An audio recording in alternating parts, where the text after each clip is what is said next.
Hello dear student, welcome to Rispa classes. तो आज हम पढ़ेंगे मोशन। चैप्टर है मोशन।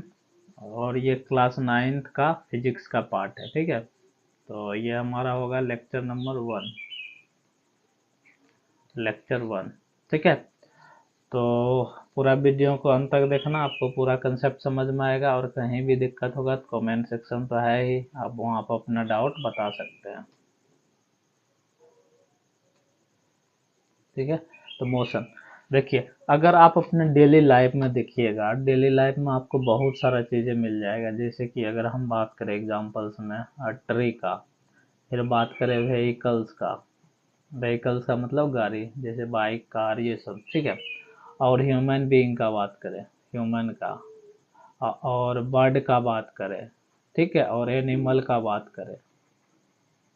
ठीक है, तो ये देखिए, ये इसमें क्या होता है, ये चलता है। मोशन का मतलब क्या है कि उसमें मूवमेंट होना चाहिए। मतलब अगर हम ये बोले कि अभी अगर ये पॉइंट ए पर है, तो कुछ टाइम बाद ये क्या हो जाएगा, चल कर पॉइंट बी पर पहुंच जाएगा। ठीक है, तो यही है मोशन का मतलब, कि अगर यहाँ से यहाँ गया तो ये क्या कर रहा है, मूव कर रहा है। अगर कोई सब्सटेंस या कोई भी चीज़ मूव करेगा तो हम ये बोल सकते हैं कि उसमें क्या है, मोशन है। ठीक है, जो ट्री है, ट्री का लगता है आपको कि अगर वो आज यहाँ है कल दूसरे जगह पहुंच गया, ऐसा होता है? नहीं। तो इसमें क्या होता है, no movement. No move no movement. अब व्हीकल्स में क्या रहता है, ये यहाँ से लेके यहाँ पहुंच जाता है। इसमें क्या होता है, टाइम के साथ साथ चेंज होता है। तो इसमें हम ये बोल सकते हैं कि इसमें क्या है, मूवमेंट है। ठीक है, और ह्यूमन बीइंग में भी क्या होता है, मूवमेंट होता है, क्योंकि ये भी प्लेस चेंज करता है। Sorry, movement.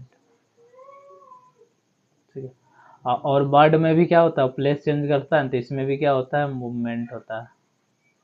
और इसमें जो है क्या होता है, मूवमेंट होता है। ये भी चेंज करता है ना प्लेस, तो इसमें भी क्या होता है, मूवमेंट होता है। तो आप देखते हैं, इसमें ट्री का बात करें तो ट्री में क्या होता है कि आज अगर वो छोटा है ट्री, ठीक है, तो बाद में इतना हो जाता है, उसका ग्रोथ हो जाता है। तो वो जो होता है उसको मूवमेंट नहीं बोलते हैं, उसको क्या बोलते हैं, ग्रोथ बोलते हैं। ठीक है, ग्रोथ का मतलब होता है बड़ा होना। अगर वो छोटा है आज, तो कल वो बड़ा हो जाएगा, लेकिन उसका प्लेस क्या होगा, चेंज नहीं होगा। Place change, no change in place, no change in place. ठीक है, ऐसा बोल सकते हैं। तो वो ग्रोथ होता है ट्री में, लेकिन मूवमेंट नहीं होता। आई होप ये समझ गए होंगे। इसके रिगार्डिंग जितना भी इम्पोर्टेंट पॉइंट होगा वो सब अभी हम डिस्कस करेंगे। ठीक है, आई मूवमेंट ऑफ बॉडी और एन ऑब्जेक्ट। देखिए यहाँ पे आपको मिलेगा जितना है मोशन में। देखिए मोशन में क्या होता है कि बॉडी और ऑब्जेक्ट दोनों क्या है, सेम है। ठीक है, ये क्या है, यहाँ लिख सकते हैं, दोनों का मतलब क्या है, सेम ही है। बॉडी कहीं कहीं आपको मिल जाएगा, बॉडी कहीं कहीं मिल जाएगा ऑब्जेक्ट। तो दोनों का मतलब क्या रहता है, सेम ही रहता है। दूसरा पॉइंट है, a common characteristic of all living bodies is that they change their position with time. देखिए ये कॉमन कैरेक्टरिस्टिक है कि किसका, all living body, moving bodies का। मूविंग बॉडी कुछ भी हो सकता है। तो ये उसमें एक कैरेक्टरिस्टिक जो कॉमन है वो क्या है, वो पोजीशन चेंज करता है। पोजीशन चेंज करने का क्या मतलब है, आज अगर वो यहाँ है पॉइंट ए पे, तो कुछ टाइम बाद क्या हो जाएगा, पॉइंट बी पे हो जाएगा। मान लीजिए कि आज कोई इंसान कहाँ है, पटना में है। ठीक है, कुछ दिन बाद, या वो उसको दिल्ली जाना है, तो कुछ दिन बाद क्या हो जाएगा, दिल्ली पहुंच जाएगा वो। ठीक है, कुछ दिन बाद दिल्ली पहुंच जाता है, तो यहाँ पे क्या हो गया, चेंज इन पोजीशन हुआ। तो ये हम बोल सकते हैं यहाँ क्या हुआ है, चेंज इन पोजीशन। ठीक है, तो यही होता है कि जितना भी मूविंग बॉडी है वो सब में क्या होगा, चेंज इन पोजीशन हमेशा होगा। अगर चेंज इन पोजीशन नहीं है तो उसको हम ये बोल देते हैं कि वो मोशन में नहीं है। ठीक है, या फिर उसमें मूवमेंट नहीं है। ठीक है, a body is said to be in motion or moving when its position changes continuously with respect to a stationary object as a reference point। देखिए स्टेशनरी ऑब्जेक्ट का मतलब होता है those object which are in rest. ठीक है, तो यहाँ हम ये बोल सकते हैं those object, those object which is in rest position. Rest position का क्या मतलब होता है, नो मूवमेंट, नो मूवमेंट, उसमें मूवमेंट नहीं होता है, ठीक है। और रेफरेंस पॉइंट का क्या मतलब होता है कि ये इसको हम क्या मानते हैं, सेंटर मानते हैं, ठीक है, सेंटर मानते हैं। तो वही हम रेफरेंस लेते हैं। जैसे कि अगर हम चलें यहाँ पे ये मान लीजिए कि प्लेटफॉर्म है, ठीक है, प्लेटफॉर्म जहाँ पे ट्रेन आता है, प्लेटफॉर्म में एक इंसान क्या है, यहाँ बैठा हुआ है, ठीक है। और इधर से ट्रेन जा रहा है, ये ट्रेन है, ठीक है, ये ट्रेन जा रहा है और इंसान बैठा हुआ है।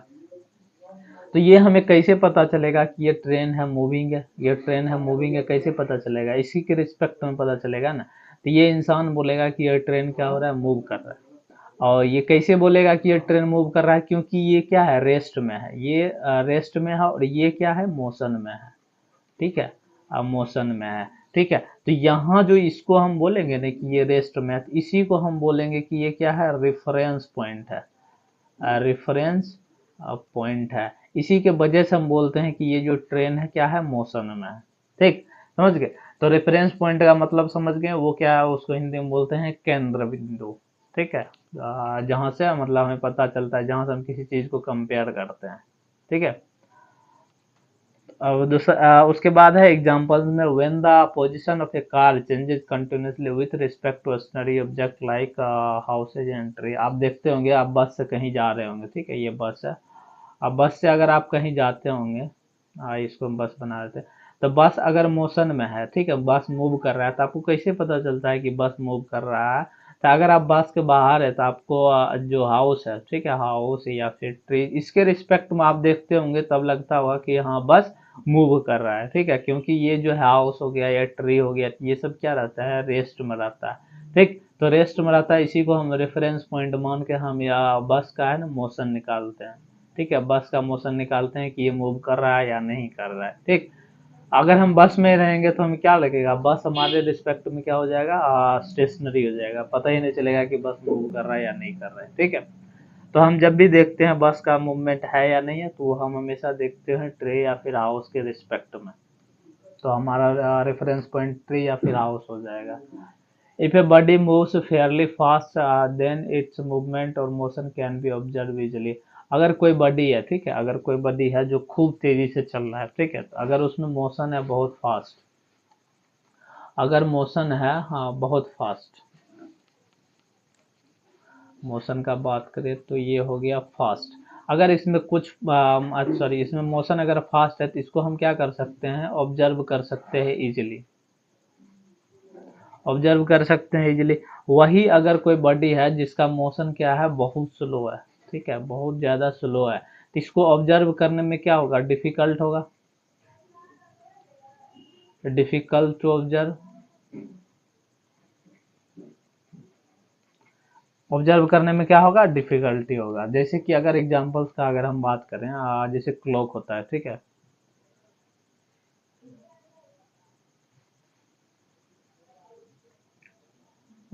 जैसे ये क्लॉक बोले, ठीक है, सॉरी गोल नहीं हुआ, गोल आप समझ लेना, इसको इरेज कर ही देते हैं, हटा देते हैं, ठीक है। आज जैसे देखिए, अगर को एक क्लॉक है, कोशिश किए गोल बनाने का, एक क्लॉक है, ठीक है, इसमें तीन टाइप का सुई होता है। एक होता है सेकेंड वाला, ठीक है, एक थोड़ा होता है मिनट वाला, एक सबसे जो छोटा होता है वो आवर वाला होता है, ठीक है। तो इसका मोशन तो आपको पता चलता होगा, ये इसका मोशन आपको पता चल जाता होगा, काहे काहे कि इसमें फास्ट मोशन होता है, ठीक है। और इस दोनों का मोशन आपको क्या करता होगा, नहीं पता चलता होगा, क्यों, क्योंकि इसमें क्या होता है, स्लो मोशन होता है, ठीक है। आपको कुछ टाइम बाद, घंटे 2 घंटे बाद पता चलता होगा, या फिर कि मिनट बाद, कि इस दोनों में मोशन हो रहा है। इसका वजह क्या है कि स्पीड है उसका वजह, या तो कुछ फास्ट चलता है, कुछ स्लो चलता है। जो फास्ट चलता है उसमें हम आसानी से ऑब्जर्व कर लेते हैं कि हाँ ये चीज़ें इस चीज़ के पास मोशन है, ठीक है। और जो स्लो चलता है उसमें क्या होता है, difficult to observe its movement immediately, उस टाइम आप नहीं ऑब्जर्व कर सकते, कुछ टाइम बाद आप ऑब्जर्व करिएगा कि हाँ उसमें मोशन हो रहा है, ठीक है।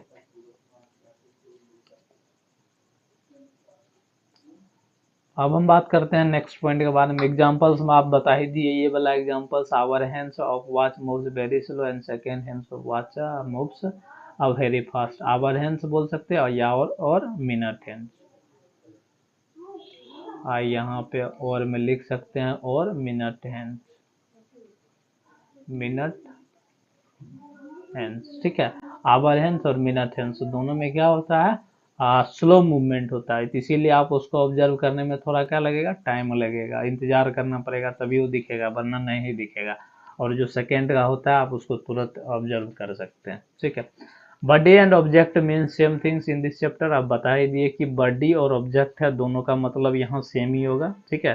कंफ्यूजन नहीं होना है कि दोनों अलग अलग चीजें हैं, तो बॉडी हो या फिर ऑब्जेक्ट हो, दोनों का मतलब सेम। उसके बाद आता है डिस्टेंस एंड डिस्प्लेसमेंट, ये दोनों क्या होता है और इसके बीच का अंतर आपको हम बता देंगे अभी, ठीक है। डिस्टेंस के बारे में हम बात करते हैं। The actual path length of a body covered by moving body irrespective of the direction in which the body travels, ठीक है। देखिए इसका कहने का मतलब क्या है कि अगर हम मान लीजिए पॉइंट ए पे है और पॉइंट बी पर आपको जाना है, ठीक है, तो जाने का मान लीजिए बहुत तरीका है, ठीक। तो जाने का तरीका मान लीजिए एक तरीका ये है, दूसरा तरीका ये है, ठीक है, यहाँ से यहाँ पहुँच गए, और तीसरा तरीका ऐसे बोलिए और ऐसे बोलिए, ऐसे भी, ठीक है। तो मान लीजिए इसमें जो है टोटल लेंथ का क्या मतलब है, यहाँ से ये जितना भी हम जाएंगे, ठीक है, ये पूरा लेंथ को हम मेजर करेंगे, ठीक है। इस पूरा लेंथ को मेजर किए पूरा यहाँ से लेके बी तक, ठीक है, ये वाला हो गया। फिर उसी तरह ये वाला हो गया। मान लीजिए इसको जो पूरा लेंथ जो हम मेजर किए हैं ना, पूरा लेंथ मेजर करने पे आया x1 किलोमीटर बोले या फिर मीटर बोले, हम किलोमीटर बोल देते, ठीक है। इसमें पूरा लेंथ को मेजर करने के बाद क्या आया, x2 मीटर किलोमीटर आया, और इसमें हम बोल देते कि कितना आया, x3 किलोमीटर आया है, ठीक है। तो ऐसे हम तीन अलग अलग बोल दिए हैं। तो ये जो हम लिख रहे हैं तीन अलग अलग किलोमीटर डिस्टेंस लिख रहे हैं, टोटल लेंथ लिख रहे हैं, तो यही टोटल लेंथ को क्या बोलते हैं, यहाँ पर हम बोल सकते हैं x1 x2 and x3 are called distance, ठीक है। तो इस तीनों को हम क्या बोल सकते हैं कि डिस्टेंस बोल सकते हैं, ठीक है। यहाँ पे और लिखिए या फिर तीनों लिखिए, यहाँ लिखिए, दोनों का मतलब सेम, ठीक है। तो यहाँ पे है कि x1 x2 and x3 both all three are distance. तो यहाँ ये तीनों समझ गए कि डिस्टेंस क्या होता है। हम इसका एग्जांपल्स भी देखेंगे, लेकिन ये पहले क्या करते हैं, पॉइंट पढ़ लेते हैं, उसके बाद एग्जांपल देकर आपको हम बताएंगे, ठीक है, समझाएंगे। डिस्टेंस है ओनली मैग्नीट्यूड, डिस्टेंस के पास क्या होता है, मैग्नीट्यूड होता है। मैग्नीट्यूड का मतलब होता है क्या, साइज, ठीक है। मैग्नीट्यूड का मतलब होता है साइज। आज जैसे कि अगर हम बोल रहे हैं कि हम बाजार गए हैं और 1 kg क्या खरीदे हैं, 1 kg हम राइस खरीदे हैं, ठीक है। यहाँ जो क्वांटिटी हम लिख रहे हैं 1 kg, ये जो 1 kg है इसी को बोलते क्या है, मैग्नीट्यूड, मैग्नीट्यूड, ठीक है। इसी को बोलते हैं मैग्नीट्यूड। और ये जो रहता है ये क्या रहता है, यूनिट रहता है, ठीक है। ये किसका यूनिट है, ये यूनिट है ना मास का। इसके बारे में भी हम बताएंगे। अभी है तो इस यूट्यूब चैनल पर आपको हर चीज़ मिलेगा, कोई भी चीज़ एजुकेशन से रिलेटेड कोई भी चीज़ यहाँ आपको नहीं छूटने वाला है, ठीक है। तो इसीलिए चैनल को सब्सक्राइब जरूर करिएगा। तो ये क्या हो जाएगा, मैग्नीट्यूड हो जाएगा। अब जैसे अगर हम बोलें कि हम गए हैं कितना किलोमीटर, पटना से दिल्ली मान लीजिए 500 किलोमीटर, ठीक है, 500 किलोमीटर डिस्टेंस है।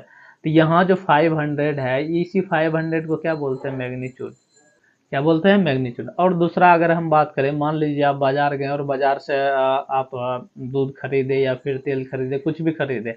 मान लीजिए 5 लीटर आपने क्या खरीदा, मिल्क खरीदा, ठीक है, मान लीजिए ऐसा सपोज। तो यहाँ जो है 5 लीटर, ये क्या है, मैग्नीट्यूड है, ये क्या है, मैग्नीट्यूड है। तो आप समझ गए होंगे मैग्नीट्यूड का मतलब क्या होता है, ठीक है। और बाद में जो लगा रहता है यूनिट लगा रहता है। तो डिस्टेंस के पास क्या होता है, सिर्फ मैग्नीट्यूड होता है, मैग्नीट्यूड के अलावा कुछ नहीं होता है, मतलब डायरेक्शन वगैरह नहीं होता है, ठीक है। तो और हम बताएंगे आपको कि ये हम क्यों बोल रहे हैं कि सिर्फ मैग्नीट्यूड होता है। और distance can not be zero, distance zero नहीं हो सकता है, क्योंकि हम डिस्टेंस में हमेशा बात करते हैं क्या, टोटल पाथ, और टोटल पाथ के बारे में बात करते हैं, ठीक है। पाथ से हमें पता चलता है कि हाँ हमारा डिस्टेंस कितना है। मान लीजिए कि यहाँ गए और फिर से यहाँ आए, ठीक है। तो यहाँ से जब हम यहाँ जाएंगे, मान लीजिए इतना दूर गए, तो ये हमारा क्या हो गया, टोटल डिस्टेंस ही हो गया ना, टोटल लेंथ ही हो गया। तो यही जो टोटल लेंथ रहता है, इसी टोटल लेंथ को डिस्टेंस बोलते हैं। और ऐसा ये कभी पॉसिबल नहीं है कि जीरो होगा। अगर डिस्टेंस जीरो है, ठीक है, अगर मान लीजिए डिस्टेंस जीरो है, डिस्टेंस इज जीरो, मान लीजिए F, if a distance is zero, तो हम यहाँ क्या बोल सकते हैं, देयर इज नो मोशन। यहाँ पे क्या होगा, मोशन बिल्कुल भी नहीं होगा, डिस्टेंस अगर जीरो है तो। ठीक है, तो एक बात आप रिलेट कर सकते हैं मोशन और डिस्टेंस के बीच में, अगर मोशन है तो डिस्टेंस होगा ही होगा, अगर मोशन नहीं है, सॉरी, अगर डिस्टेंस नहीं है तो मोशन बिल्कुल नहीं होगा। ठीक है, तो ये बात आप समझ गए होंगे डिस्टेंस और मोशन के बीच का रिलेशन भी। उसके बाद आता है डिस्प्लेसमेंट। डिस्प्लेसमेंट किसको बोलते हैं, दोनों का हम यूनिट भी बताएंगे। एक चीज अभी बचा है, यूनिट डिस्टेंस और डिस्प्लेसमेंट का यूनिट बचा है, वो हम आपको बाद में बताएंगे। पहले हम डिस्प्लेसमेंट देख लेते हैं। द शॉर्टेस्ट और straight line distance between the initial position and final position of the body along with a direction is known as displacement. देखिए हम आपको समझाते हैं, इसमें दो पॉइंट, दो नहीं तीन पॉइंट है जो हम आपको समझाने के लिए बोलते हैं। एक मिनट, देखिए, एक है इनिशियल पोजीशन, दूसरा है फाइनल पोजीशन, और तीसरा जो बात कर रहा है ये डायरेक्शन के बारे में बात कर रहा है। ठीक है, ये तीनों चीज जो है डिस्प्लेसमेंट का क्या है, मेन पॉइंट है। तो देखिए इनिशियल पोजीशन को इनिशियल पोजीशन किसको बोलते हैं, स्टार्टिंग पोजीशन को। इनिशियल पोजीशन का मतलब है स्टार्टिंग पॉइंट, स्टार्टिंग पॉइंट। ठीक है, और फाइनल पोजीशन का क्या मतलब है, फाइनल पोजीशन का मतलब है एंडिंग पॉइंट, एंडिंग पॉइंट। ठीक है, इसका मतलब देखिए कि अगर कोई है, कोई इंसान या कुछ भी गाड़ी, या यहाँ से क्या करता है, स्टार्ट करता है, यहाँ से स्टार्ट करता है, स्टार्ट गाड़ी यहाँ से क्या, और कुछ टाइम बाद क्या हो गया, यहाँ पे इंड कर दिया। ठीक है, तो ये जो हमारा होगा ये, तो यहाँ हम ये बोल सकते हैं ये हमारा क्या है, इनिशियल पोजीशन, इनिशियल पोजीशन। ठीक है, और बी के बारे में हम क्या बोलेंगे, वहां पे गाड़ी रुक जाता है या एंड होता है तो उसको हम बोलेंगे कि ये क्या है, फाइनल पोजीशन है। ठीक है, तो इस दोनों का मतलब आप समझ गए होंगे कि इनिशियल और फाइनल क्या होता है। अब हम बात करते हैं डायरेक्शन के बारे में। डायरेक्शन में क्या होता है कि आपका एक फिक्स डायरेक्शन होता है। अगर आप नॉर्थ साइड में जा रहे हैं तो नॉर्थ डायरेक्शन उसको बोलेंगे, अगर आप साउथ साइड में जा रहे हैं तो उसको साउथ डायरेक्शन बोलेंगे, अगर आप वेस्ट साइड में जा रहे हैं तो वह बोलेंगे कि आपका डायरेक्शन क्या है, वेस्ट है। अगर आप ईस्ट साइड में जा रहे हैं तो आपका डायरेक्शन हम क्या बोलेंगे, ईस्ट है। ठीक है, तो यही रहता है कि आप किस साइड जाना चाह रहे हैं, तो जिस साइड आप जाते हैं तो उसी साइड को हम कुछ ना कुछ नाम देते हैं, उसी नाम को बोलते हैं कि ये क्या है, डायरेक्शन है। ठीक है, तो अगर आप नॉर्थ साइड हैं तो नॉर्थ डायरेक्शन, साउथ में है तो साउथ। ठीक है, तो ये समझ गए होंगे। तो अब हम आपको समझाना चाहते हैं कि डिस्प्लेसमेंट क्या होता है। डिस्प्लेसमेंट हमेशा होता है शॉर्ट है, देखिए शॉर्टेस्ट डिस्टेंस होता है ये, शॉर्टेस्ट डिस्टेंस। और दूसरी बात क्या, ये शॉर्टेस्ट डिस्टेंस हमेशा स्ट्रेट लाइन में निकाला जाता है। ठीक है, जैसे अगर हम बात करें, ए है और बी है, एक पोजीशन है, ये है इनिशियल पोजीशन और दूसरा क्या है, बी है फाइनल पोजीशन। मान लीजिए कोई है जो यहाँ से ऐसे गया, यहाँ पॉइंट सी पे गया, फिर से यहाँ पे पॉइंट बी पे गया। ठीक है, और एक है जो पूरा स्ट्रेट लाइन जाता है यहाँ से यहाँ, थोड़ा सा टेढ़ा हो गया। ठीक है, इसको इरेज कर देते हैं।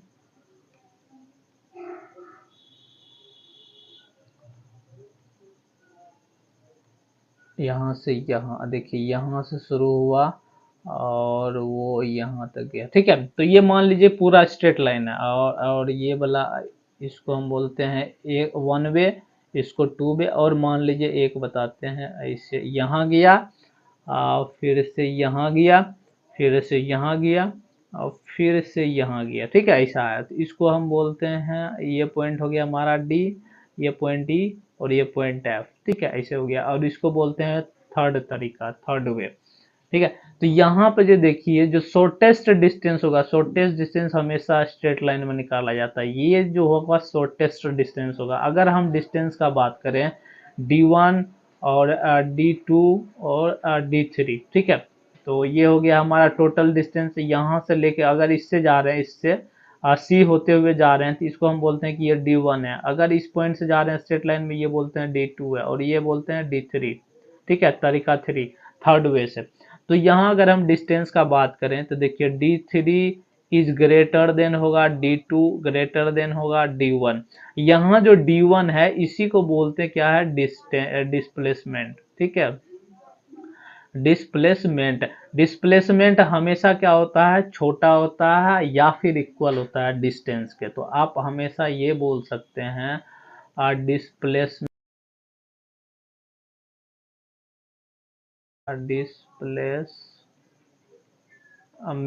इज लेस देन और इक्वल टू डिस्टेंस। ठीक है, ये होता है। अब इक्वल टू कब होता है, एक तो आपको पता लग गया कि इक्वल टू सॉरी डिस्प्लेसमेंट छोटा कब होता है ये पता लग गया। अब इक्वल टू कब होता है हम बताते हैं आपको। जैसे कि मान लीजिए कि आपके पास जाने का तरीका क्या है, एक ही है। ठीक है, ये सिंपल, ये सब नहीं है, दूसरा ये नहीं है, बता देते हैं इरेज करके।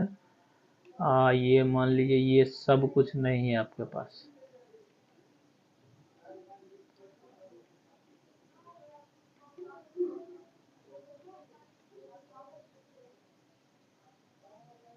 ठीक है, तो ये नहीं है आपके पास। ठीक, तो सिर्फ एक ही तरीका है ए से पॉइंट बी जाने में। ठीक है, तो इसी तरीका में क्या होगा कि डिस्प्लेसमेंट भी इक्वल होगा और डिस्प्लेसमेंट इक्वल होगा किसका, डिस्टेंस का। डिस्टेंस के इक्वल होगा, ये दोनों क्या होगा, इक्वल होगा। क्यों, क्योंकि इसमें जाने का तरीका सिर्फ और सिर्फ एक ही है। ठीक है, तो आई होप कि डिस्प्लेसमेंट भी आपको डिस्टेंस के कंपैरिजन में ये भी समझ आ गया होगा। अब नेक्स्ट पॉइंट का बात करते हैं। Displacement have magnitude and direction. देखिए डिस्प्लेसमेंट का एक खासियत ये है कि इसमें डायरेक्शन भी होता है। डायरेक्शन क्यों होता है, क्योंकि ये क्या स्ट्रेट लाइन पे जाता है हमेशा। और कोई भी चीज अगर स्ट्रेट लाइन पे जा रहा है, सिर्फ स्ट्रेट लाइन पे, तो उसके पास डायरेक्शन होना फिक्स है। अगर ए से हम जा रहे हैं बी की ओर, हमारा ये क्या है, स्ट्रेट लाइन है, तो स्ट्रेट लाइन है तो इसके पास क्या होगा, डिस्टेंस होगा। ठीक है, आप कहीं भी जाइए स्ट्रेट लाइन में है तो एक डायरेक्शन होगा। ठीक है, यहाँ भी डायरेक्शन होगा, यहाँ भी डायरेक्शन होगा और यहाँ भी डायरेक्शन होगा। आप जहां भी जो भी पाथ फॉलो करिए, अगर आपका जो पाथ फॉलो कर रहे हैं उस पाथ का नेचर स्ट्रेट लाइन है, तो ये आप गारंटी लिख लीजिए कि आपके पास क्या होगा, एक डायरेक्शन होगा ही होगा। डायरेक्शन होगा ही होगा। ठीक है,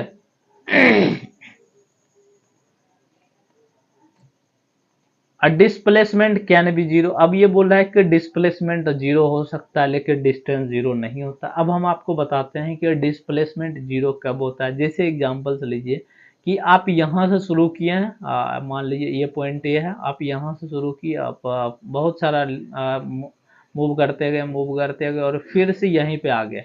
आपका बी भी पॉइंट यही है और ए भी पॉइंट यही है, दोनों पॉइंट यही है। ठीक है, इनिशियल पॉइंट भी वही है और फाइनल पॉइंट भी यही है। तो इसका क्या मतलब हो गया, initial position equal to final position. ठीक है, इनिशियल पोजीशन और फाइनल पोजीशन जब दोनों बराबर हो जाएगा ना, तब हम बोल देंगे वहां पे कि उसका डिस्टेंस और डिस्प्लेसमेंट, सॉरी डिस्प्लेसमेंट उसका क्या है, जीरो है, हम ये बोल सकते हैं उस टाइम। ठीक है, तो यहाँ पे देखिए डिस्टेंस क्या होगा, इस पूरा पाथ का मेजरमेंट, और डिस्प्लेसमेंट क्या होगा, यहाँ से गया और यहीं पे आ गया। ठीक है, तो इसमें कोई मेजरमेंट नहीं दिखा, तो डिस्प्लेसमेंट इस केस में क्या होगा, जीरो होगा। ठीक है, तो ये भी आपको समझ आ गया होगा कि जीरो कैसे होता है। अब हम बात करते हैं distance and displacement are known as physical quantity. ठीक है, अब इस पॉइंट को डिस्कस करने से पहले हम आपको ये बता दें, ये बता दें आपको जो यूनिट है, ठीक है, एसआई यूनिट का अगर हम बात करें, डिस्प्लेसमेंट और डिस्टेंस, ठीक है, डिस्प्लेसमेंट एंड डिस्टेंस, दोनों का एसआई यूनिट क्या होता है, मीटर, जिसको हम इस तरह का सिंबल रहता है कि स्मॉल एम। ये क्या है, स्मॉल एम है सिंबल। डिस्प्लेसमेंट और डिस्टेंस दोनों का यूनिट क्या होता है, सेम होता है, क्योंकि ये दोनों जो है हमारा लेंथ ही मेजर करता है। लेंथ का यूनिट क्या होता है, मीटर। इसीलिए हम ये बोलते हैं कि डिस्प्लेसमेंट और डिस्टेंस दोनों का unit metre. Distance and displacement are known as physical quantity. ये फिजिकल क्वांटिटी है, क्यों? क्योंकि ये हमेशा मेजर करता है क्या? फिजिकल चीजें ही मेजर करता है। जैसे हो गया फिजिकल चीज में आपका क्या हो गया? लेंथ। लेंथ क्या है? फिजिकल चीज है, तो ये मेजर करता है, तो इसीलिए हम इसको बोलते हैं ये क्या है? फिजिकल क्वांटिटी है। ठीक है, डिस्टेंस और डिस्प्लेसमेंट फिजिकल क्वांटिटी है, इस बात को आप ध्यान रखिएगा। उसके बाद है the magnitude of physical quantity mean size of the physical quantity. ये तो हम बता ही दिए कि मैग्नीट्यूड का क्या मतलब होता है? फिजिकल क्वांटिटी, सॉरी, मैग्नीट्यूड का मतलब होता है साइज। अब ये रहा एग्जाम्पल, इस एग्जाम्पल्स में हम आपको समझाते हैं। मान लीजिए एक पॉइंट है ए, यहाँ से कोई चीज चला गया है पॉइंट सी तक, सॉरी वो उल्टा है, उल्टा जाते हैं। ए से कोई चला, फिर गया है पॉइंट बी पे, ठीक है, फिर पॉइंट बी से गया है पॉइंट सी तक, ठीक है। तो यहाँ पर जो बोला है कि ए से बी का डिस्टेंस कितना है? 5 किलोमीटर, और बी से सी का डिस्टेंस कितना है? 3 किलोमीटर, और ए से सी का डिस्टेंस क्या है? अब 4 किलोमीटर। अब देखिए, अगर हम लेंथ का बात करें ए से सी तक जाने का, ठीक है, ए से सी तक जाने का लेंथ हमारा क्या होगा? 5 + 3, 5 + 3 कितना हो जाएगा? 8 किलोमीटर, ठीक है, 8 किलोमीटर हो गया। तो ये हमारा जो होगा डिस्टेंस होगा, इसको हम बोलेंगे ये क्या है? हमारा डिस्टेंस है, ठीक है। अब वही अगर डिस्प्लेसमेंट का बात करेंगे तो ये देखिए स्ट्रेट लाइन है ना, ये वाला जो है स्ट्रेट लाइन है, तो यहाँ से यहाँ ए से सी में जाने में हमें कितना लगा है डिस्टेंस? 4 किलोमीटर लगा है। तो इसी 4 किलोमीटर को क्या बोलेंगे? Displacement. Displacement is equal to 4 kilometre, ठीक है। तो और मान लीजिए अगर सपोज हम यहाँ से गए हैं ए से गए हैं बी तक, ठीक है, ए से गए हैं बी तक, फिर बी से गए हैं सी तक, और फिर सी से क्या किए हैं? ए तक रिवर्स हो गए, ये हम ऐसे हो गए रिवर्स। तब जाकर हमारा डिस्प्लेसमेंट क्या होगा? उस केस में डिस्प्लेसमेंट 0 हो जाएगा, और डिस्टेंस हमारा कितना हो जाएगा? 8 + 4 = 12 किलोमीटर, ठीक है। तब जाकर डिस्प्लेसमेंट, तो हमारा यहाँ डिस्टेंस कितना हो जाएगा? 12 किलोमीटर, ठीक है। तो ये आप समझ गए होंगे डिस्टेंस और डिस्प्लेसमेंट में अंतर। तो यहाँ भी साइज भी समझ गए होंगे। एक केस में साइज क्या रहा? 0, और दूसरे केस में डिस्प्लेसमेंट का साइज रहा 4। अब पहले केस में डिस्टेंस का साइज रहा 8, और दूसरे केस में डिस्टेंस का साइज कितना रहा? 12। तो ये मैग्नीट्यूड भी समझ गए होंगे, डिस्टेंस डिस्प्लेसमेंट के बीच का अंतर भी समझ गए होंगे, और ये एग्जाम्पल्स भी समझ गए होंगे, ठीक है। अब जो हमारा नेक्स्ट पॉइंट है वो the physical quantity having only magnitude is known as scalar quantity, ठीक है। वो फिजिकल क्वांटिटी जिसके पास सिर्फ और सिर्फ क्या होता है? मैग्नीट्यूड होता है, तो उसको बोलते हैं कि वो क्या है? स्केलर क्वांटिटी है। जैसे एग्जांपल्स में अगर हम बात करें, तो अभी हम क्या चीज देखे हैं? डिस्टेंस देखे हैं, डिस्टेंस देखे हैं, और डिस्प्लेसमेंट देखे हैं, डिस्प्लेसमेंट देखें, ये दो चीजें देखें। तो अगर हम डिस्टेंस का बात करें तो ये जैसे था 8 किलोमीटर, ठीक है, और ये था क्या? 4 किलोमीटर, ठीक है। तो देखिए हम डिस्टेंस के बारे में देखें कि इसमें सिर्फ और सिर्फ क्या होता है? मैग्नीट्यूड होता है। क्या होता है? मैग्नीट्यूड होता है। और डिस्प्लेसमेंट में देखें तो ये क्या होता था? इसमें मैग्नीट्यूड प्लस डायरेक्शन भी होता था, ठीक है, डायरेक्शन भी होता था। तो ये जो इसमें अगर हम बात करें तो स्केलर क्वांटिटी कौन सा हो गया? डिस्टेंस जो हो गया स्केलर क्वांटिटी होगा। क्यों? क्योंकि इसमें सिर्फ मैग्नीट्यूड है 8 किलोमीटर, इसमें डायरेक्शन का बात हम नहीं करते हैं, ठीक है। तो एग्जांपल्स में आप लिख सकते हैं distance is a scalar quantity, ठीक है।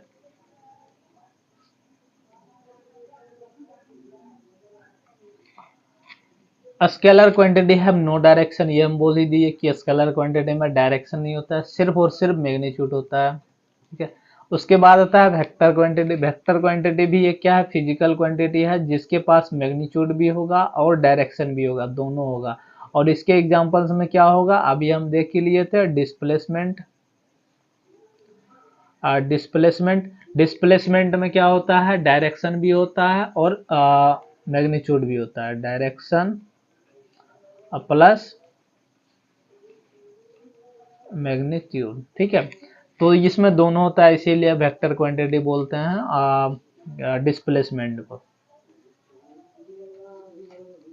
उसके बाद है distance is scalar quantity, it has only magnitude no direction, ये हम बोल ही दिए आपको। Displacement is a vector quantity, it has only magnitude and direction. तो जो डिस्प्लेसमेंट रहता है उसके पास मैग्नीट्यूड भी होता है और डायरेक्शन भी होता है। एग्जाम्पल्स में अगर हम बात करें 50 kilometre and 50 kilometre towards east, जैसे कि अगर हम बोलें कि यहाँ से कोई गया, ठीक है, यहाँ इस साइड गया, ईस्ट साइड, ठीक है, इसको बोलते हैं पॉइंट ए और इसको बोलते हैं पॉइंट बी, ठीक है। मान लीजिए सपोज कि कोई गया है 50 किलोमीटर कैसे भी करके, ऐसे ऐसे घूम घाम कर 50 किलोमीटर मान लीजिए पॉइंट बी, ठीक है। मान लीजिए सपोज कि कोई गया है 50 किलोमीटर कैसे भी करके, ऐसे ऐसे घूम घाम कर 50 किलोमीटर मान लीजिए, ऐसा हो गया, ठीक है, किसी भी तरह का डायरेक्शन, ठीक है। और कोई गया है 50 किलोमीटर पूरा स्ट्रेट, ठीक है, एक फिक्स डायरेक्शन में, इसका डायरेक्शन क्या है, ईस्ट साइड, ईस्ट साइड है। और ये जो गया है 50 किलोमीटर किसी भी तरह का गया है, मोशन लेके, कोई भी मोशन लिया है, जैसा हुआ डायरेक्शन, इधर उधर डायरेक्शन चेंज करते हुए ये गया है, ठीक है। तो यहाँ जो 50 किलोमीटर हुआ इसको बोलेंगे हम, ये सिर्फ क्या है, डिस्टेंस है, ठीक है। और ये हम क्या बोलेंगे, स्केलर क्वांटिटी है, स्केलर क्वांटिटी। अब यहाँ जो है 50 किलोमीटर टुवर्ड्स ईस्ट, ठीक है, यहाँ पे क्या हो रहा है, डायरेक्शन भी दिखा रहा है, तो ये जो हमारा हो जाएगा, क्या हो जाएगा, डिस्प्लेसमेंट हो जाएगा, ठीक है। और ये हमारा क्या होता है, वेक्टर, वेक्टर क्वांटिटी, ठीक है, वेक्टर क्वांटिटी हो गया। तो ये समझ गए। अब दूसरा है एक example, if you take a round trip, round trip का मतलब होता है कि आप इस पोजीशन से शुरू किए और एक सर्कल लेके इसी पोजीशन पे आ गए, and reaches back at the starting point, then तो we have travelled some distance, our final displacement will be zero, this is because the straight line distance between the initial and final position is zero. मान लीजिए ये circle है, ठीक है, circle, ये circle है, इसका इनिशियल पोजीशन और फाइनल पोजीशन यही है, पॉइंट ए और पॉइंट बी दोनों क्या है, यही है, ठीक है। तो यहाँ पे इसका डिस्टेंस क्या होगा, इसका डिस्टेंस, सर्कल है, सर्कल का डिस्टेंस क्या होता है, पेरीमीटर, ये पूरा लेंथ पेरीमीटर ही हो जाएगा ना। तो इसको हम ये बोल सकते हैं, distance is equal to circle का पेरीमीटर 2 पाई आर। और डिस्प्लेसमेंट का बात करें हम, तो डिस्प्लेसमेंट इसमें नहीं होगा, क्यों नहीं होगा, क्योंकि इसमें इनिशियल पोजीशन और फाइनल पोजीशन दोनों क्या है, सेम ही है, ए और बी दोनों सेम ही है, तो इसीलिए इसमें डिस्प्लेसमेंट नहीं होगा, कुछ नहीं होगा, जीरो, ठीक है। तो ये एग्जांपल्स भी आप समझ गए होंगे, सर्कल का केस भी। अब देखिए एक क्वेश्चन है, a man travels a distance of 1.5 metre towards east, then मान लीजिए इधर है ईस्ट, तो यहाँ पे गया है, हम आपको ड्रॉ करके बताते हैं, यहाँ से शुरू किया है और यहाँ तक गया है, ठीक है, ये पॉइंट हो गया ए और ये पॉइंट हो गया बी, तो यहाँ से यहाँ डिस्टेंस कितना है, 1.5 मीटर, ठीक है, towards east, 2.0 metre towards south, यहाँ से गया है 2.0 साउथ साइड में, तो ये हो गया हमारा पॉइंट सी, तो ये हो गया हमारा साउथ, और ये कितना हो गया, 2.0 metre. Finally 4.5 metre toward east, east में फिर से इधर जाना है 4.5, तो यहाँ तक गया है, यहाँ तक, इसको मान लीजिए डी, ये हो गया 4.5 मीटर। तो अब कह रहा है ट्रेवल से डिस्टेंस, हमको टोटल डिस्टेंस निकालना है, ठीक है, टोटल डिस्टेंस निकालना है, ठीक है। तो टोटल डिस्टेंस कितना हो जाएगा, आप यहाँ से मेजर कर लीजिए, तो ए से बी गया है 1.5, टोटल डिस्टेंस बराबर क्या हो जाएगा, A B plus B C plus C D, ठीक है। तो ए बी कितना हो जाएगा 1.5 मीटर, प्लस बी सी में कितना हो जाएगा 2.0 मीटर, प्लस उसके बाद हो जाएगा 4.5 मीटर, तो ये हमारा हो जाएगा ये 8 मीटर, ठीक है, जोड़ दीजिए, इसमें 8 मीटर हो गया, ठीक है। तो ये आपका हो गया डिस्टेंस। अगर हम डिस्प्लेसमेंट का बात करें, डिस्प्लेसमेंट आपसे मुश्किल है निकलेगा, क्योंकि इसमें देखिए यहाँ से यहाँ तक जाएगा, ठीक है। तो ये जो डिस्टेंस होगा ए और डी जो होगा, ए डी जो होगा यही होगा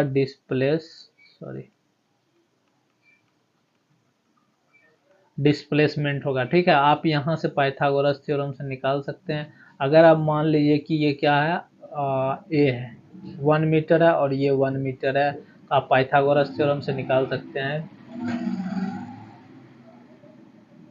ठीक है, तो यहाँ का लेंथ प्लस यहाँ का लेंथ, पाइथागोरस थ्योरम से मान लीजिए x1 यहाँ का लेंथ था और ये x2 यहाँ का लेंथ था, डिस्प्लेसमेंट कितना हो जाएगा, x1 प्लस x2। तो इसमें डिस्प्लेसमेंट नहीं पूछा लेकिन हम फिर भी बता दिए आपको, आप ऐसे निकाल सकते हैं। पाइथागोरस थ्योरम आई होप कि जानते ही होंगे, और नहीं जानते तो हम पाइथागोरस थ्योरम बता देते हैं। पाइथागोरस थ्योरम हमेशा किसके लिए यूज होता है, राइट एंगल ट्रायंगल के लिए यूज होता है। ठीक है, तो ये हो गया ए, ये हो गया बी, ये हो गया सी। तो पाइथागोरस थ्योरम के अनुसार जो होगा A B is equal to हो जाएगा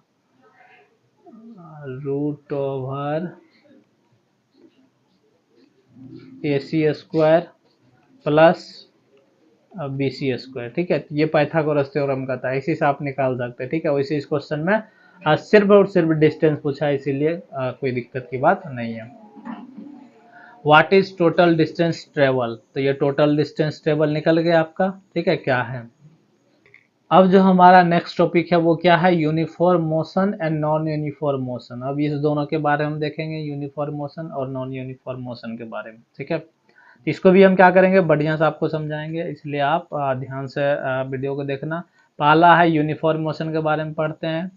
ए body has uniform motion if it travels equal distance. ठीक है, देखिए बात को ध्यान से पढ़िएगा, equal distance in equal interval of time no matter how small this time travels may be. ये कोई मतलब नहीं रखता है कि आप कितना छोटा डिस्टेंस या कितना छोटा टाइम आप ट्रेवल करते हैं। ठीक है, तो ये दोनों के लिए क्या आता है, इक्वल डिस्टेंस इक्वल प्रोपोर्शनल में डिस्टेंस और टाइम रहेगा। जैसे एग्जांपल्स में अगर हम बात करें, किसी बॉडी का, कोई बॉडी है जिसका स्पीड कितना है, 5 किलोमीटर पर आवर। ठीक है, पर आवर, इसका मतलब हो गया कि 1 आवर में ये 5 किलोमीटर जाएगा। ठीक है, तो 1 आवर में ये 5 किलोमीटर जाएगा, तो 2 आवर में जो है ये कितना में जाएगा, ये 2 आवर में 10 किलोमीटर जाएगा। ठीक है, तो रेशियो देखिए, रेशियो अगर हम बात करें 5:1 होगा। ठीक है, फिर से देखिए 10 वाला है, 10:2 है, तो इसको काटिए, 5:1 आया। तो टाइम और डिस्टेंस का रेशियो हमेशा सेम ही रहेगा यूनिफॉर्म मोशन में। ठीक है, तो अगर हम जैसे एग्जांपल्स में बोलें, एक बता देते हैं, यहाँ पे जो है यूनिफॉर्म मोशन में डिस्टेंस बोलिए या फिर टाइम। ठीक है, डिस्टेंस रेशियो टाइम, ये हमेशा क्या होगा, सेम रहेगा। ठीक है, आप किसी भी टाइम इंटरवल पर देखिए वो सेम ही रहेगा। ठीक है, अगर मान लीजिए 3 आवर का बात करेंगे तो 3 आवर में वो कितना डिस्टेंस जाएगा, वो 15 किलोमीटर जाएगा 3 आवर में। तो इस टाइप के मोशन को क्या बोलते हैं, ये जो है यूनिफॉर्म मोशन है। यूनिफॉर्म मोशन है, इक्वल टाइम इंटरवल में वो इक्वल डिस्टेंस जाएगा। जैसे देखिए इक्वल टाइम इंटरवल का मतलब है ये यहाँ से यहाँ कितना लगा, 1 आवर लगा, और यहाँ से यहाँ कितना लगा, 1 आवर लगा, और यहाँ से यहाँ डिस्टेंस देखिए 5 किलोमीटर गया, और यहाँ से भी डिस्टेंस कितना रहा, 5 किलोमीटर ही रहा। तो इक्वल टाइम इंटरवल हमेशा रहता है इक्वल डिस्टेंस में। ठीक है, डिस्टेंस और टाइम इंटरवल सब हमेशा इक्वल ही होगा। Distance time graph for uniform motion is straight line, straight line होगा डिस्टेंस टाइम ग्राफ का। इसे अगर हम बोलें, सॉरी इसका एग्जांपल्स हम आपको दिखा देते हैं, ड्रॉ करने से बढ़िया रहेगा। देखिए ये जो एग्जांपल्स है, ये अगर डिस्टेंस है और ये टाइम इंटरवल है। ठीक है, इसमें क्या होगा, स्ट्रेट लाइन बनेगा, ये हमेशा स्ट्रेट लाइन ही रहेगा। देखिए हम कैसे एग्जांपल्स में आपको समझाते हैं, इधर हम ड्रॉ करते हैं जिससे कि आपको समझ में आ जाएगा। ठीक है, अभी हम बोले थे एक बॉडी है जिसका स्पीड कितना है, 5 किलोमीटर पर आवर। ठीक है, एक 1 आवर में कितना जाता है, 5 किलोमीटर। तो ये इधर हमारा टाइम है, और टाइम जो हम ये बोल रहे हैं कि ये टाइम किस में है, ये आवर में, ये आवर में टाइम। ठीक है, और ये जो है इधर हम बोलते हैं कि ये क्या है, हमारा डिस्टेंस है, डिस्टेंस है, डिस्टेंस को हम बोलते हैं ये किस में है, किलोमीटर में। तो देखिए हम 1 2 3 4 5 6 7 8, 8 तक लेते हैं, ठीक है। और यहाँ 1 2 3 4 5 6 7 8 80, ठीक है। तो देखिए यहाँ पे 1 hour 2 hour 3 hour 4 hour 5 hour 6 hour 7 hour 8 hour, ठीक है। ये 5, ये 10, ये 15, ये 20, ये 25, ये 30 35, ये 40, ठीक है। तो देखिए अगर 1 आवर में वो कितना जाता है, 5 किलोमीटर जाता है, तो मतलब ये पॉइंट 2 आवर में वो कितना जाएगा, 2 आवर में जाता है कितना, 10 किलोमीटर जाता है, तो ये वाला पॉइंट। अगर 3 आवर का बात करें तो 3 आवर में कितना जाएगा, 15, यहाँ से यहाँ गया, तो ये वाला पॉइंट। 4 आवर में अगर हम बात करें तो 4 आवर में देखिए ऐसे जाएगा ऐसे जाएगा, तो यहाँ से यहाँ जाएगा यहाँ जाएगा यहाँ, ठीक है। तो ये वाला पॉइंट। और जो है 5 आवर में कितना जाएगा, ये गया यहाँ और फिर से यहाँ यहाँ और ये वाला पॉइंट, ठीक है। तो इसी तरह जाएगा 6 आवर 7 आवर में 8 आवर में। अगर आप मिलाइए, जीरो पे है, जीरो से यहाँ यहाँ हो गया जीरो, इस पॉइंट को अगर आप मिलाइएगा तो ये आपको क्या दिखेगा, स्ट्रेट लाइन दिखेगा, ठीक है। देखिए सिमिलर ग्राफ है ना, ये दोनों क्या है, सिमिलर है ना। थोड़ा हमारा ड्राइंग में गलत है, अगर आप कंप्यूटर से ड्रॉ करिएगा तो सेम टू सेम ऐसा ही आएगा। तो देखिए ये सिमिलर है ना, स्ट्रेट लाइन बन रहा है ना। तो हमेशा स्ट्रेट लाइन बनता है किसके लिए, यूनिफॉर्म मोशन के लिए। एक बात हमेशा ध्यान रखिए, यूनिफॉर्म मोशन के लिए टाइम और सॉरी डिस्टेंस और टाइम ग्राफ हमेशा क्या रहता है, स्ट्रेट लाइन में रहता है, ठीक है। तो ये समझ गए। अब जो हमारा नेक्स्ट है वो क्या है, non uniform motion. Non uniform motion के बारे में देखते हैं, ठीक है। ए body has non uniform motion if it travels unequal distance in equal interval of time. इसका कहने का मतलब ये है कि अगर कोई बॉडी है, ए बॉडी है, ठीक है, वो 1 आवर में गया है 5 किलोमीटर, ठीक है। वो नेक्स्ट 1 आवर में, मतलब 2 आवर जो हो जाएगा, नेक्स्ट 1 आवर इसको बोलते हैं। नेक्स्ट 1 आवर में बोला कि वो कितना चल गया है, 11 किलोमीटर। और नेक्स्ट आवर में मतलब थर्ड आवर में, जो थर्ड आवर में जो वो जा रहा है, बोल रहा है कि वो कितना चल गया है, 18 किलोमीटर चल गया, ठीक है। 18 की जगह 19 बोल दीजिए, 19 किलोमीटर, ठीक है, 19 kilometre.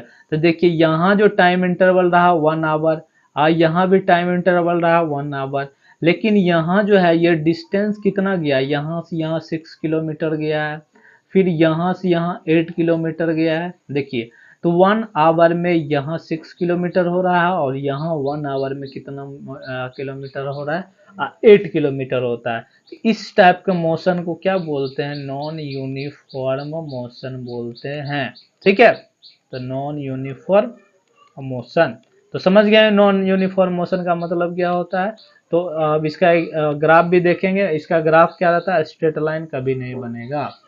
A motion of a free falling body is an example of non uniform motion। Free falling body का हम बता देते हैं कि कैसा दिखता है फ्री फॉलिंग बॉडी।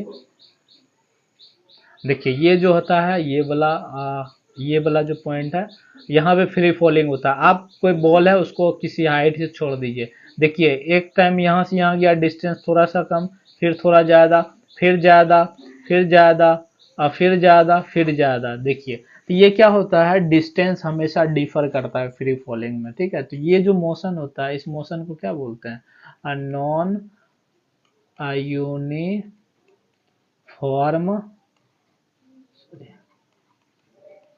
मोशन, ठीक है, होता है नॉन यूनिफॉर्म मोशन।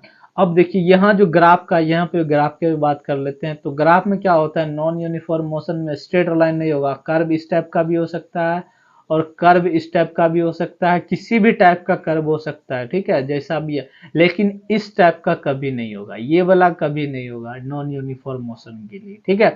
तो ग्राफ भी समझ गए होंगे और एग्जाम्पल्स भी समझ गए होंगे। जब आप बॉल को फेंकते हैं किसी हाइट से, तो वहां क्या रहता है, नॉन यूनिफॉर्म मोशन रहता है, ठीक है।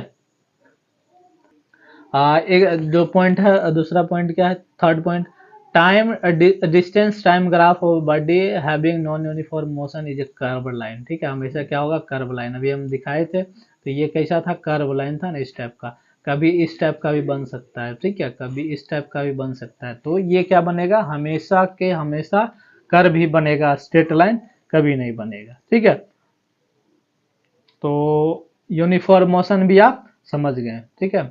तो ये आपका ग्राफ था। इसके अलावा आज जो हमारा लेक्चर 1 है यहीं पे द एंड होता है, ठीक है। अब हम बात करेंगे लेक्चर 2 के बारे में नेक्स्ट वीडियो में, ठीक है। तो यहाँ तक अगर आपको समझने में कहीं दिक्कत है तो कमेंट सेक्शन में जरूर लिखिएगा।